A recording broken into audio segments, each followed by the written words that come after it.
अस्सलाम वालेकुम दोस्तों, कैसे हैं आप लोग। उम्मीद है कि आप लोग बखैर होंगे। तो आज की क्लास में फिर हम उर्दू की क्लास में आज हम पढ़ेंगे चैप्टर नंबर 13। 12 तक कंप्लीट हो चुका। आज हम पढ़ेंगे 13 चैप्टर जो आपका बहुत ही इंटरेस्टिंग चैप्टर है, मजा आ जाएगा फिर चैप्टर पढ़ते। तो बने रहेंगे। चैनल पर नए हैं तो चैनल को सब्सक्राइब जरूर कर लेंगे और बेल आइकन दबा लेंगे ताकि हर चैप्टर का नोटिफिकेशन आप तक पहुंचता रहे। ठीक है, हम पढ़ते हैं। सबसे पहले मकतूब निगारी। तो हम जानेंगे कि मकतूब क्या होता है। मकतूब जो होता है वो खुतूत, खत, मकतूब दोनों एक ही चीज है। तो हम खत को मकतूब कहते हैं। मकतूब निगारी जो है वो खैरियत और तबादला ख्याल का एक मौसर जरिया। हम अपनी खैरियत और हम अपने ख्याल को लिख करके किसी को भेजते हैं। इसमें हमारे जज्बात होते हैं और ये जाती नोयत के होते हैं कि हम अपनी बातों को लिख करके भेजते हैं। ये जो मकतूब निगारी है वो मकतूब निगारी शेरशाह सूरी के जमाने से शुरू होता है और मुगल दौर में भी ये फारसी में लिखे जाते थे। किस जबान में? फारसी जबान में लिखे जाते थे। लेकिन जब हमारे असदुल्ला खां गालिब, मिर्जा असदुल्ला खां गालिब आए तो उन्होंने सबसे पहले उर्दू में लिखना शुरू कर दिया। अपने रिश्तेदार, ख़ुशो अकारीब, अजीजों को उन्होंने उर्दू में मकतूब निगारी लिखना शुरू कर दिया। तो आपको समझ में आ गया होगा कि मकतूब निगारी हम किसे कहते हैं, ये मकतूब निगारी क्या होता है। उसके बाद हम पढ़ेंगे मकतूब निगारी के बाद हम पढ़ेंगे मकतूब निगारी पहले फारसी में चलता था। उसके बाद मिर्जा गालिब ने क्या किया, उर्दू में लिखना शुरू किया। और मिर्जा गालिब ने उर्दू में उम्मूमन 900 खुतूत लिखे। कितने लिखे? मिर्जा गालिब ने 900 खुतूत लिखे। ठीक है, तो हम मकतूब निगारी के बारे में जान चुके हैं। अब हम जानेंगे मिर्जा गालिब की हालात जिंदगी के बारे में कि मिर्जा गालिब ने, इसी चैप्टर का नाम है सैयद शाह करामत हुसैन करामत हमदानी के नाम। तो सबसे पहले मिर्जा असदुल्ला खां गालिब की हालात जिंदगी जानेंगे। तो असदुल्ला खां गालिब का पूरा नाम मिर्जा असदुल्ला खां गालिब है। क्या है? मिर्जा असदुल्ला खां गालिब है। 27 दिसंबर 1797 को नौनिहाल आगरा में पैदा हुए। कब पैदा हुए?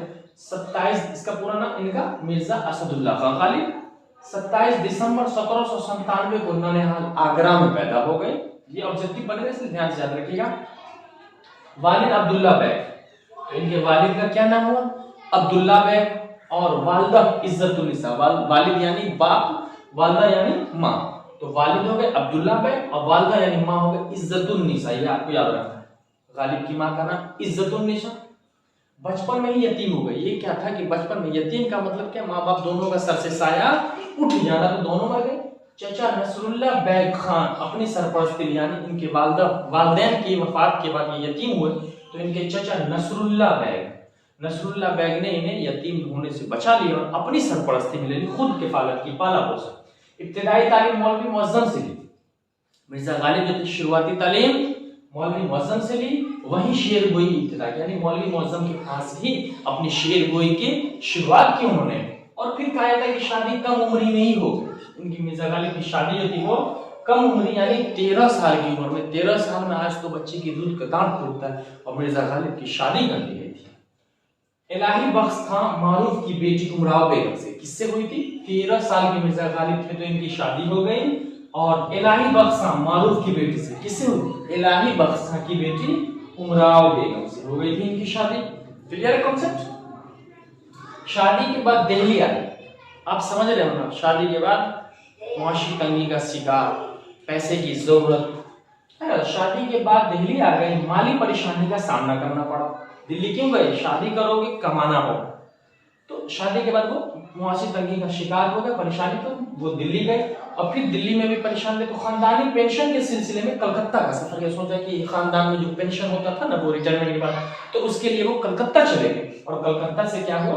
कलकत्ता गए। उसके बाद फिर क्या किया? किला मोहल्ला से वजीफा जो होता है वो सरकार की तरफ से दिया गया जो पैसा होता है उसे वजीफा कहते हैं।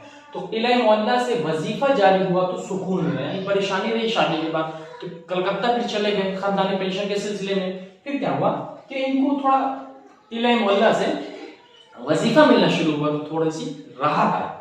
मगर 1857 के गदर ने दुनिया ही बदल दी। 1857 के दोस्तों, 1857 का जो गदर हुआ जिसमें लक्ष्मीबाई आपका चैप्टर दिया, तो ये लगभग लोगों की जिंदगी उलट पुलट करके रखी। बहुत वो हंगामा हुआ और 5 फरवरी 1869 में इंतकाल हो गया इनका। उनकी वफात कब हुई? 5 फरवरी 1869 को। ये डेट ऑफ बर्थ ऑब्जेक्टिव बहुत ध्यान से रखना आपको। 5 फरवरी 1869 को इनका इंतकाल हो जाता है। गालिब उर्दू फारसी दोनों जबान में लिखा है। गालिब ने जो लिखा है खुतूत उर्दू और फारसी दोनों जबानों में लिखा है और कुल 900 खुतूत लिखे। मिर्जा गालिब ने कुल कितने खुतूत लिखे हैं? 900 खुतूत लिखे हैं मिर्जा गालिब ने। उर्दू में खुतूत के दो मजमूए हैं। सवाल होगा कि मिर्जा गालिब ने कितने खुतूत लिखे? तो 900 और इनके कुल खुतूती मजमूए कितने हैं? तो दो, ओद हिंदी और उर्दू मुअल्ला। गालिब ने कुल 900 खुतूत लिखे। खुतूती मजमूए कितने हैं? तो दो हैं, ओद हिंदी और उर्दू मुअल्ला जो है इनके खुतूती मजमूए हैं। और फिर कह रहा है कि पहले असल तखल्लुस करते हैं। तखल्लुस क्या होता है? शायर अपने असली नाम के अलावा कलमी नाम जो लगाते हैं उसे हम या तखल्लुस कहते हैं। बाद में गालिब कर लिया। थोड़ा हम बता देते हैं आपको कि असद से गालिब क्यों आ गए। इनके ही जैसा हूबहू एक शायर आ गया था असद नाम का, ये जो भी शेर लिखते तो नाम उनका हो जाता, इसलिए मिर्जा गालिब ने जी। तो असद पहले, तो सवाल होगा पहले असद तखल्लुस बाद में गालिब तखल्लुस। और फिर मिर्जा गालिब ने कहा कि मैंने मरासला को मकालमा बना दिया। ये मरासला क्या, मकालमा क्या? मरासला क्या होता था कि हम अपने खुतूत निगारे में हम अपनी बातों को सिर्फ अपने तबके के, अपने हैसियत के लोगों को लिख सकते थे। मकालमा का मतलब हो गया कि अब हम उस खत में कई लोगों की गुफ्तगू को, बातों को लिख सकते हैं। इसलिए गालिब ने कहा कि मैंने मरासला को मकालमा बना दिया है। तो मिर्जा असदुल्लाह गालिब की पूरा चैप्टर आपका कंप्लीट हो चुका है। फिर हम आगे पढ़ेंगे कि सैयद शाह करामत हुसैन हमदानी के नाम जो चैप्टर है, असदुल्लाह खां गालिब जो है वो खत लिखे। किनको? सैयद शाह करामत हुसैन करामत हमदानी के नाम मिर्जा गालिब एक खत लिखते हैं और खत में अपनी हालात बताते। पहले बता चुका हूं कि मकतूब निगारी को हालात खैरियत को जानने का एक मौसर तरीका है। अब हम पढ़ते हैं कि सैयद शाह करामत हुसैन हमदानी को गालिब ने जो खत लिखा है वो किस तरह लिखा है और क्या लिखा है। इसके लिए मैं थोड़ा किताब का सहारा लूंगा। ठीक है, यहाँ है एड्रेस दिया है। खत लिखने का तरीका आपके पास भी होगा तो ये आप देख लोगे। ये ऐसे लिखा जाता है पूरा। हाँ, ये दिल्ली मोहल्ला बिल्ली माड़ा ये एड्रेस दिया है 10 जुलाई 1860 को। देखिए, शाह साहब को गालिब नातवा का सलाम। शाह यानी सैयद शाह करामत। ठीक है, कह रहा है कि गालिब नातवा का सलाम पहुंचे। भाई मेरा हाल क्या पूछते हो? मिर्जा गालिब कहते हैं मेरा हाल क्या पूछते हो?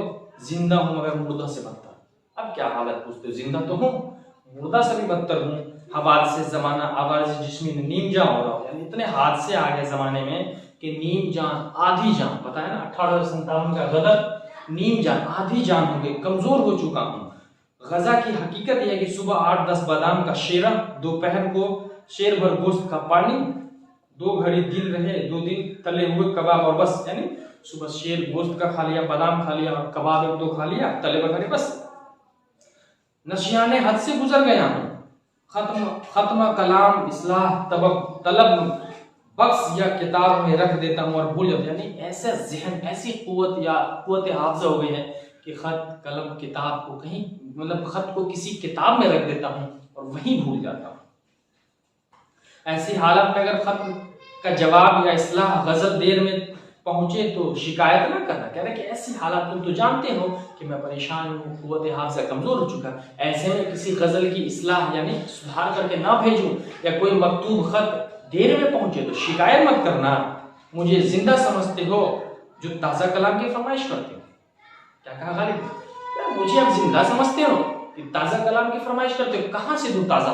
मर चुका हूं मैं लगभग। गनीमत नहीं जानते कि मुर्दा कुछ लिख कर नहीं भेजता? गनीमत नहीं समझते कि मुर्दा कुछ लिख के नहीं भेज सकता? 100 रुपये जो तुमने भेजे वो मुझे मिले। मैं दोस्तों की खिदमत गुजारी कभी कासिर नहीं रहता, बचता नहीं। दोस्तों की खिदमत मैं हमेशा कर देता हूँ। इस तकलीफ की क्या जरूरत थी? मैं यूं ही खिदमत गुजारी का हाजिर हूं। मैं तो ऐसे भी खिदमत कर सकता हूँ। जब चाहो अपना कलाम भेजो, जब चाहो अपना कलाम लिख करके भेजो। तुम्हारी 3 गजलें बाद इस्लाह भेजता हूँ। चश्मे बददूर तुम्हारी तबीयत मुनासिब इस फन के है। चश्मे बददूर बुरी नजर से बचो। बद माने बुरा, चश्मे माने आंखें। अल्लाह निगाह बद से महफूज रखे। लिखा है अल्लाह निगाह बद बुरी नजरों से तुम्हें बचा कर रखे। फिर दिया निजात का तालिब आपका गालिब। यहाँ पर एड्रेस दिया अल्लाह गालिब ने कहा निजात यानी छुटकारा का तालिब आपका गालिब। तो ये खुतूत निवेसी थी। यानी कि हमने पढ़ा भी आपको मकतूब निगारी असदुल्लाह गालिब के हालात जिंदगी और सिर्फ शाह करामत हुसैन करामत हमदानी के नाम जो आपका था वो पूरा हो चुका है। अब आपका सवाल होगा तो उस सवाल का जवाब आप गालिब की पैदाइश कब हुई? ये आपका सवाल। गालिब की पैदाइश कब हुई? 27 दिसंबर 1797। दूसरा सवाल, गालिब कहाँ पर, ये 1 नंबर का सवाल है, गालिब कहाँ पैदा हुए? तो देख लीजिए आगरा ननिहाल में पैदा हुए। गालिब के खुतूत के किसी एक मजमूए का नाम बताइए, एक का, तो देखिए खुतूत का मजमूआ उर्दू हिंदी और उर्दू मोहल्ला, कोई एक लिख देंगे आप। गालिब ने कितने खुतूत लिखे? देखिए गालिब ने 900 खुतूत लिखे, कुल कितने? 900 खुतूत लिखे। फिर सवाल, मकतूब निगारी के फन से अपनी वाकफियत का इजहार कीजिए। हमने बता दिया मकतूब निगारी, खत निगारी क्या है, आप लिखोगे कॉपी में। उसके बाद गालिब ने अपने खुतूत में किन बातों का इजहार किया है? तो अपनी हालात जिंदगी, नीम जान हूँ, बीमार हूँ, खत ना मिले तो। याद है आपको? गालिब ने अपने खत में दोस्त और मोहब्बत का इजहार किन लफ्जों में किया? दोस्ती और मोहब्बत का इजहार किन लफ्जों में किया है? आप लिख लोगे, पढ़ा वीडियो स्किप करके पीछे देखोगे। गालिब का तारुफ मुख्तसर लिखे, गालिब ये आपके सामने है, मिर्जा गालिब। और गालिब के खुतूत की जबान पर 5 शर्तें लिखी, 17 लिखी। गालिब के खुतूत मकतूब निगारी पर 5 जुमले में लिख दे। फिर यहाँ पर तवील सवाल आता है, गालिब के लिखे हुए खुतूत नौयत किस नौयत की थे? खुतूत जाती नौयत की थे अपने, ठीक है। गालिब के अलावा किन कलमकारों के मकातिब शक्ल में शायर? बहुत सारे शायर, मतलब शायर है गालिब के बाद, है ना। उसके बाद क्या रहा कि मकतूब निगारी के क्या फायदे, खत लिखने के क्या फायदे हैं? तो खत लिखने के फायदे ये हैं कि हम अपने ख्याल को, अपने हालात को, अपने जज्बात को अपने दोस्तों, रिश्तेदारों, अजीजों, फैसलोकारी तक पहुंचाते हैं। मिर्जा गालिब का एक शेर है, मिर्जा गालिब ने कहा था कि उम्र भर यही भूल करता रहा गालिब, धूल चेहरे पर थी आईना साफ करता रहा।